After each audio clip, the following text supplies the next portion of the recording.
हाल गला मलूपागा कहाँ पागे आखिर कादिर कुरान लाथो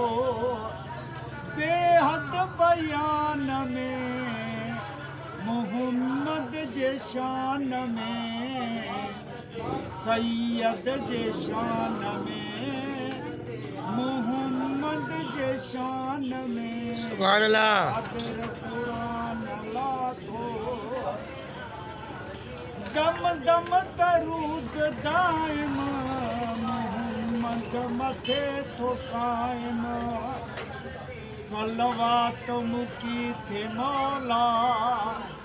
सारे जिहान में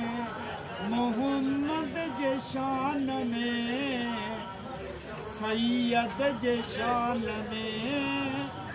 मोहम्मद जे शान में कादिर कुरान लाथो बेहद बयान में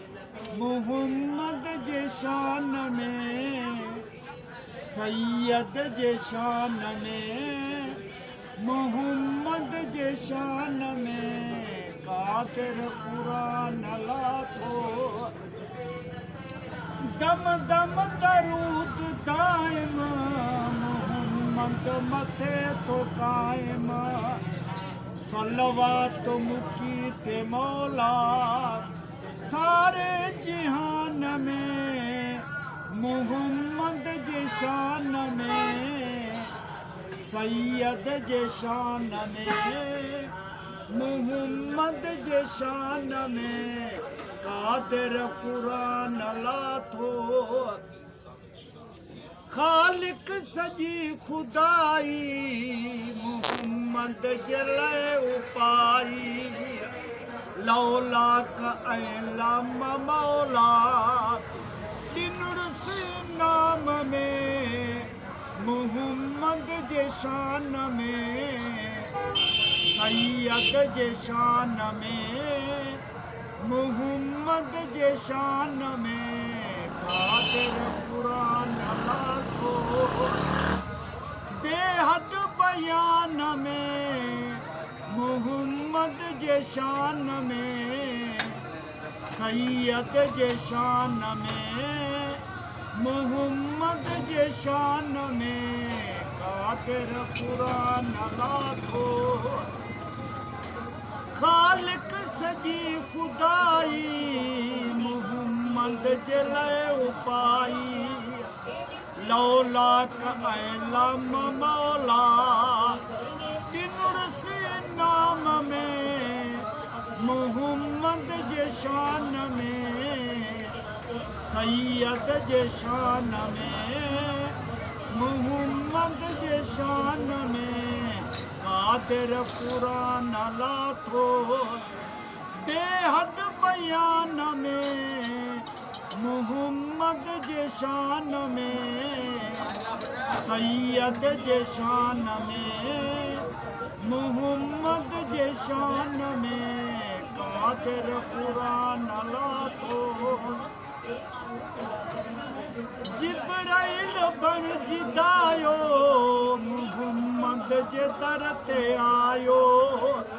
तो यासीन ऐ मुज़म्मिल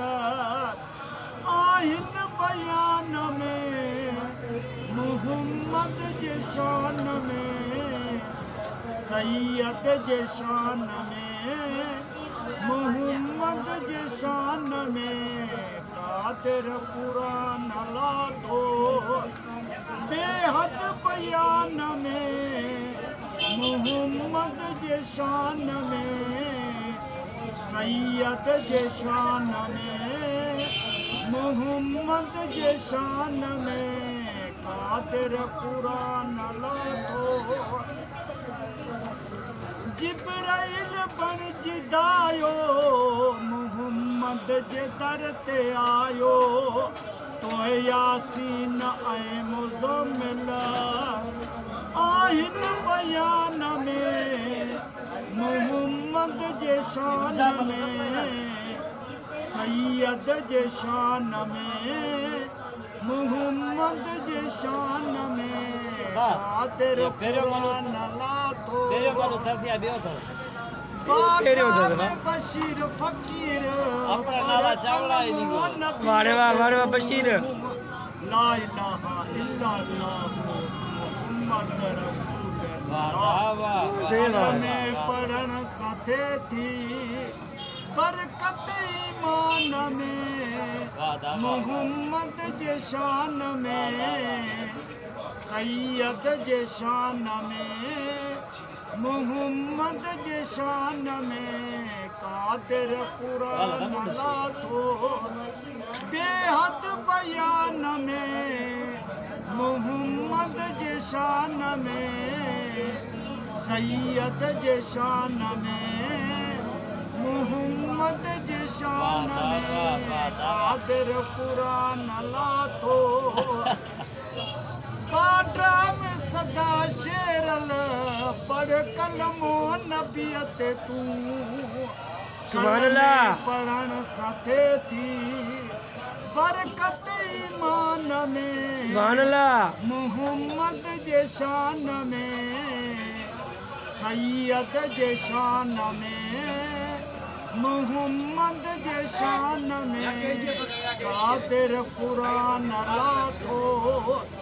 बेहद बयान में मुहम्मद जे शान में सैयद जे शान में मुहम्मद जे शान में कादिर कुरान लाथो इस ताज टीवी